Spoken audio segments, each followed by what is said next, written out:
The written blog version of The Invasion of Vinnie Vincent Part 1 can be found at batshitcave.blogspot.com. I posted it Friday, November 7th, 2025. With the recent passing of original Kiss guitar player Ace Frehley, I found myself lamenting the fact that while I saw Ace's band a few years back, I never caught him with Kiss. He had just quit the band before I went to their concert in 1983, supporting the Creatures of the Night album. This would be their last tour before removing the trademark makeup and then putting it back on many years later. Instead of Ace, there was this small, androgynous-looking guy wearing some type of ancient Egyptian-themed makeup. This guitar player was, of course, Vincent Caruso, also known as Vinnie Vincent. The original Sin. Although Ace is pictured on the cover of the original October 1982 release of Creatures of the Night, he apparently had very little to do with the album and was on his way out. That's Ace right there, of course. The album cover did change later. They revised it, and I think they put Vinnie Vincent on there instead of Ace, and they all had their makeup removed. The story of how Vinnie Vincent ended up in Kiss starts with the exit of Ace, who formed a sort of two-man faction with Peter against the other two guys, Gene/Paul. Most fans have heard the dramatic tales of tension within the group that began towards the end of the 1970s. But the first major manifestation of this tension seemed to take form of the expulsion of original drummer Peter Criss in 1980. The Gene-Paul explanation involved in large part the idea that Peter couldn't control his drinking and drug use, which compromised his performance and other aspects of the band. Peter's view seems to be that Paul/Gene wanted more artistic and financial control. Whatever the case, the 1978 car accident, which left Peter's hand badly injured, was likely a major reason he barely played at all on the albums Unmasked and Dynasty. This accident will be referred to again in Part 2. The departure of Peter Criss in 1980 left Ace on his own in dealing with the Gene-Paul faction of the group, which meant he probably wouldn't be sticking around much longer either. In 1978, Ace Frehley married Jeanette Treratola. The following year, rumor has it he started dating Robert Plant's former mistress/groupie, Audrey Hamilton. In 1980, Ace had a child with the former, while rumors persist that he also fathered a child with Hamilton. Needless to say, Ace's personal life probably contributed to some of the turmoil that led to his exit from Kiss. Incidentally, Peter Criss got divorced and remarried around this same time. Potential personal turmoil aside, the Ace/Peter faction have held over the years that their main gripe was that the band was getting too soft and commercial, and that the Gene-Paul faction was mainly driving that. Based on the music Kiss put out in the late 70s, Ace and Peter certainly had a point. Kiss was getting more commercial and wasn't rocking as hard. But perhaps it wasn't just that Paul and Gene were merely exerting more control, but that Ace and Peter were exerting less, due to their very real preoccupations in their personal lives.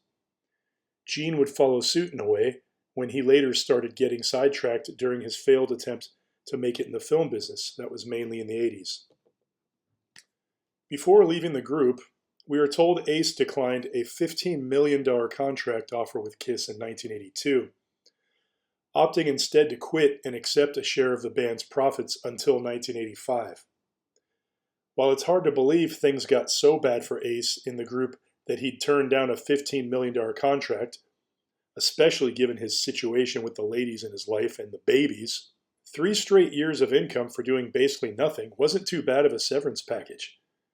But was there another reason Ace needed to leave the group? One we may not have considered that would have made this $15 million contract offer unsignable. We'll come back to that in Part 2. In 1980, Eric Carr, Paul Charles Caravello, officially replaced Peter Criss. It's interesting to note that Eric's stage last name has the word car in it. It was a car that supposedly led to Peter's injured hand, which arguably led to his ultimate ejection from KISS. There's also the curious fact that Eric was the second person named Paul by birth to give up their real name in the group, while Stanley Eisen would remain the sole member of KISS allowed to use the apparently coveted stage name of Paul. See my video, Paul and the Eye of Horus, which I link at the bottom of this page. When Vinnie Vincent replaced Ace in 1982, he also became a father to twins birthed by his wife Anne-Marie Peters Cusano. Although brand new to the band, he too refused to sign a contract. Vinnie would later state, "I had a family. I had twins that I didn't know I was going to have, and there was no money to take care of them, and there was no money to buy a home. We were living with relatives." While $550 per week as a hired gun wasn't exactly crazy money in 1982, it wasn't too bad either. $550 in 1982 would be about the equivalent of $1,846.50 in 2025 money, adjusted for inflation. That works out to about $88,632 per year. Not too bad for a guy in a band that was considered somewhat on the decline, but why would he settle for a semi-permanent position in KISS at a hired gun wage when the opportunity to become a full-fledged member was being offered? Perhaps there was something in the fine print rendering the contract unsignable.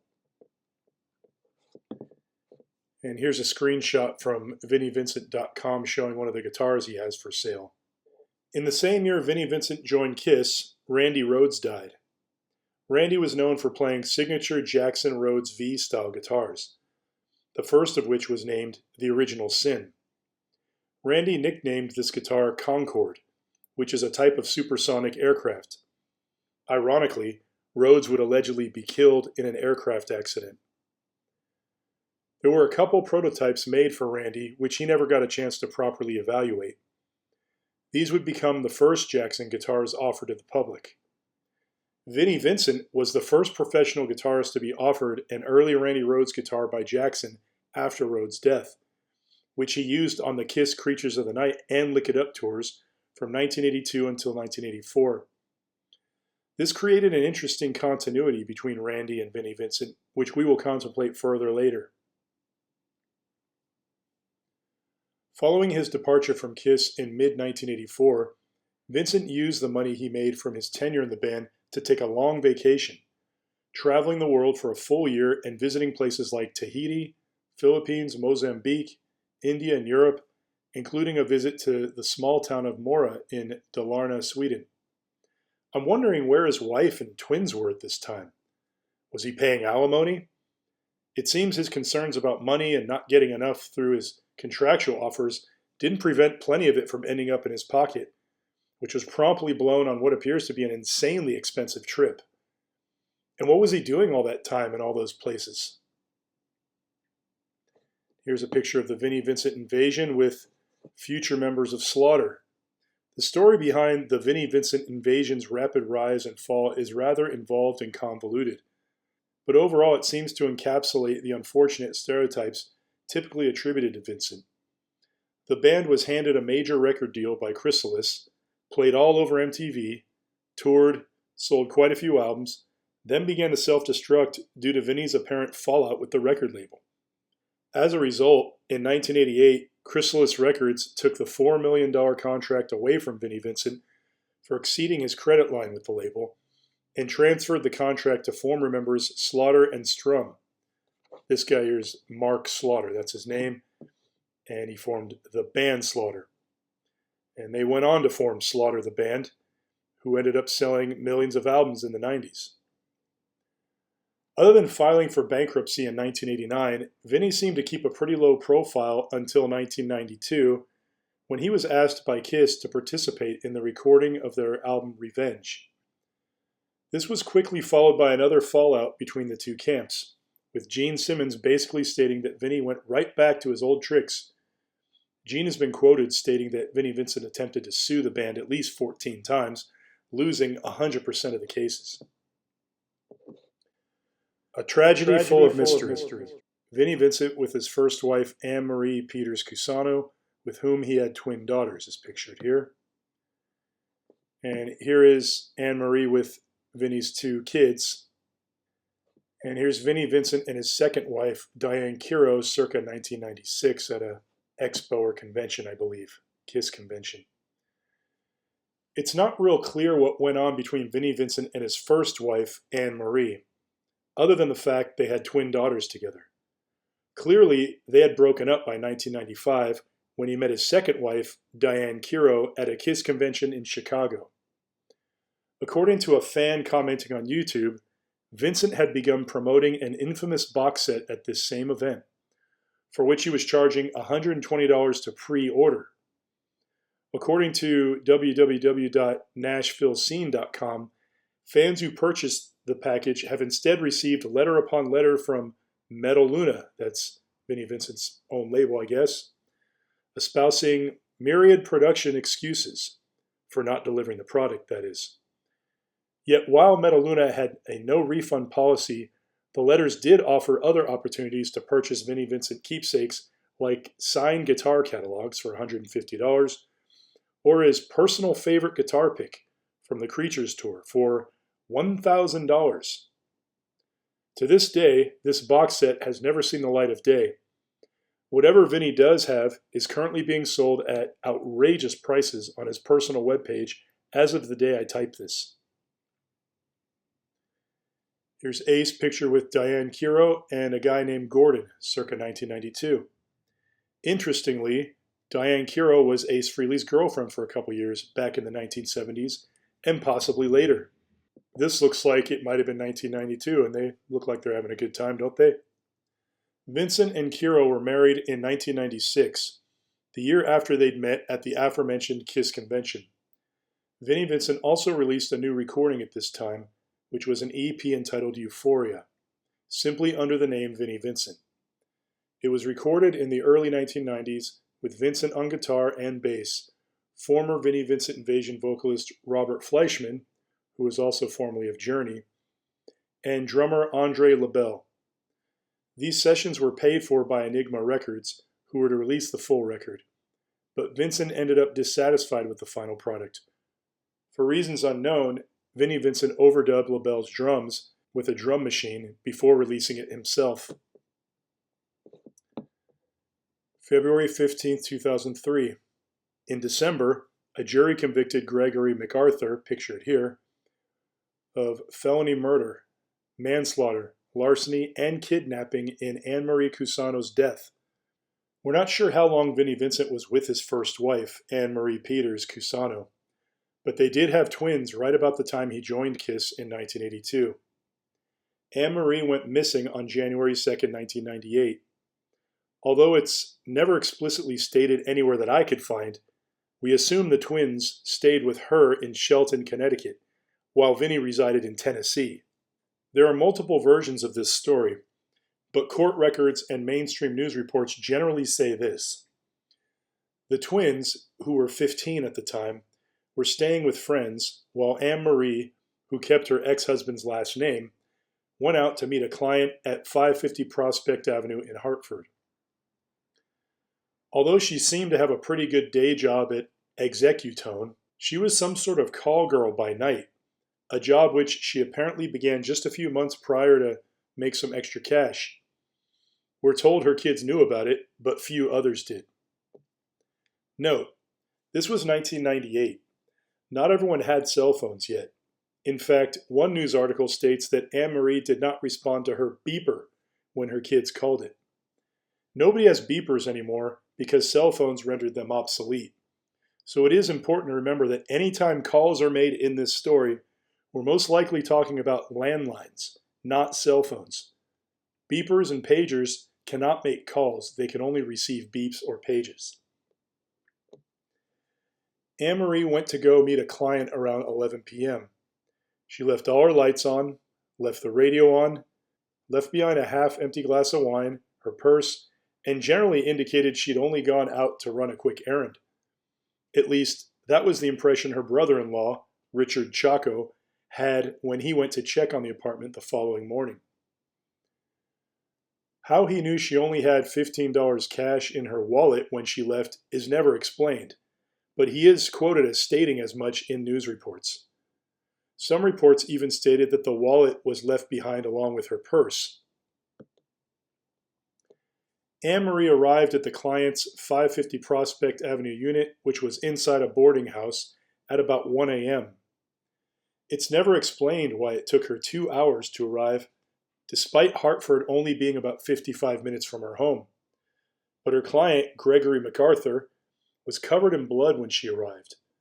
This is because he went and tried to steal some drugs just before she got there, and the dealer slashed him with a knife. Instead of going to the ambulance, he stopped off at an acquaintance's house who helped clean him up a bit. But clearly, he was quite a mess, and Anne-Marie promptly called her pimp, Richard Gladstone, to inform him she was canceling her appointment and on her way out. Presumably, this was done from a landline because she was at Gladstone's place and she didn't have a cell phone. She only had a beeper. At this point, MacArthur, who had only recently gotten out of prison, attempted to prevent her from leaving. A struggle ensued, and he got her in a headlock, which he did not release until she stopped breathing. He then put her body in her car, a 1991 Mazda 626, and drove out to 666 Boston Neck Road in Suffield, where he disposed of her body. He then went and rented the car out to a couple drug dealers in exchange for $50 worth of cocaine, or more likely crack. The dealers then drove him out to a crack house and were to pick him up in the morning. When they went to pick him up, he was gone. The drug dealers abandoned the car a few days later after catching wind that it belonged to a missing person. Gregory MacArthur was on the run for a couple years until he was arrested in Boston on September 1st, 2000 for a separate crime. At this point, he was questioned regarding the disappearance of Anne-Marie Cusano, and he confessed to killing her, though he gave at least 4 different accounts of what happened. He did lead investigators to her remains, which had gone undiscovered since her initial disappearance back in 1998. The trial revealed that MacArthur stole an American Express card from Anne-Marie Cusano belonging to Vinnie Vincent. MacArthur was sentenced to 60 years in 2002. The owner of the escort enterprise employing Anne-Marie was a man named Richard Gladstone, who we are told was behind one of the biggest trafficking rings in the area for years. Anne-Marie was not the first one of his employees to disappear and then later turn up dead. He was eventually arrested, but fled before he could be brought in to face jail time. He was caught a few months later staying under an assumed name in a cheap hotel in Tennessee, the same state Vinnie Vincent was residing at the time. Now obviously, there are many questions here, but the one I want to focus on is whether Vinnie Vincent had a motive to take his ex-wife out. It's a terrible thought, and it may be the furthest thing from the truth.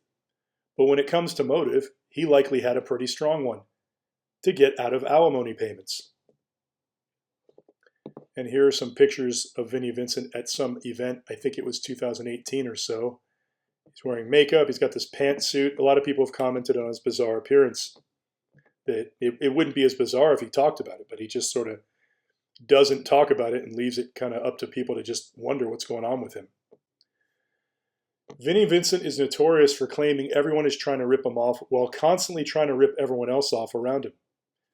Clearest example would be his compulsive attempts to sue Kiss for unpaid whatevers, only to fall flat on his ass and create more debt for himself in the process while playing victim. There's also the infamous box set he never delivered to fans who prepaid, which he allegedly apologized for while also offering these fans an opportunity to spend hundreds more on signed pics and other novelties. Then there's the visibly verifiable sex transition Vinnie Vincent seems to have been quietly undergoing while never verbally addressing or acknowledging it, except to say that he seemed amused by the mystery it inspired from the fans' perspective. As these types of transitions can be very expensive, this could likely have further contributed to his financial desperation. The thought also occurred to me, was this perhaps part of Vinnie Vincent's failed attempt to sort of disappear and become unrecognizable, so that he could hide away from fans or whoever else he ripped off? The fact Anne-Marie's murderer, who was convicted by confession and circumstantial evidence only, was in possession of Vinnie Vincent's American Express card is an alarming fact that I don't think enough questions are being asked about. For starters, this fact came out during the trial a couple years after Anne-Marie's disappearance. Did MacArthur still have the card up to the time he was arrested? Was the card still being used? I'm sure these questions have answers, but I've never read a peep about it. Another question is, what was Anne-Marie doing with one of Vinnie Vincent's American Express cards? Presuming she had it at all in the first place. She's dead. She can't speak up and say, oh yeah, it was stolen from me. She would be the only person who could really corroborate that, isn't she? How do they know that MacArthur stole it? Maybe it was given to him by Vinnie Vincent. Vinnie Vincent's participation in the investigation of his ex-wife's disappearance is conspicuously absent from all news reports and even court transcripts that are publicly available. That doesn't mean he's guilty of anything, but it just leaves a whole lot of unanswered questions, inviting curiosity and speculation, and rightly so. The final fact of note is Gladstone's eventual capture in Tennessee, a couple hours' drive from where Vinnie Vincent lived. Could be entirely coincidental, but I wonder if an investigation was ever conducted to see if Gladstone and Vincent had any connections. I imagine this would have come out if so, but who knows? Dead dogs tell no tales. A May 2011 TMZ headline read, Ex-Kiss guitarist, blood, cuts, and 4 dead dogs. And here's some excerpts from an article from NashvilleScene.com. Rutherford County Sheriff's Office. The department sent a tactical team to Cassano's Smyrna residence to arrest him, after his wife Diane showed up at the sheriff's office covered in blood and possibly intoxicated. The 44-year-old Mrs. Cusano alleged to Sheriff Robert F. Arnold that her husband had smacked her in the face, grabbed her by the hair, threw her to the floor 4 times, and dragged her through a pile of broken glass, following an argument over his conversing with another woman. Cusano was arrested and charged with aggravated domestic assault. A subsequent search of the home, secluded at the dead end of a wooded suburban Middle Tennessee road and confined by a high privacy fence, revealed the bodies of 4 dead dogs entombed in above-ground containers. Diane told Rutherford County Pet Adoption Welfare Services that one of the couple's aggressive dogs killed the entombed canines. Paw's decision not to pursue an investigation, as well as memorials reportedly inscribed on the unfortunate tailwagger's makeshift tombs, served to substantiate that claim, which Vincent later underscored in a posting on his YouTube page. Vincent's other claims about the incident, however, aren't quite as credible. In a follow-up YouTube posting, Cusano said he was happy to announce that all charges alleged against me were dropped and the case dismissed. He also claimed he'd been exonerated, saying he'd been falsely charged. That isn't true. According to a pretrial agreement filed June 13, a Rutherford County judge retired Mr. Cusano's case for a year under the condition that he complete 8 hours of anger management counseling before a December 5, 2011 scheduled court appearance.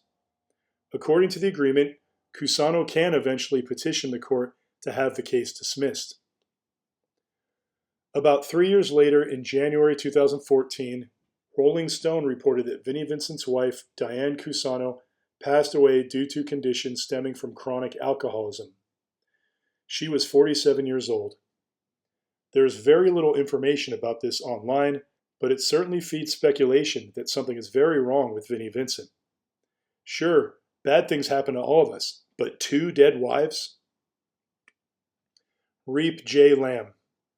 In part 2, I will consider all of the above through the lens of my Reap J Lam theory, which basically states that dark occult forces are behind the entertainment industry and that human sacrifices are either written into contracts or are otherwise required as part of the deal.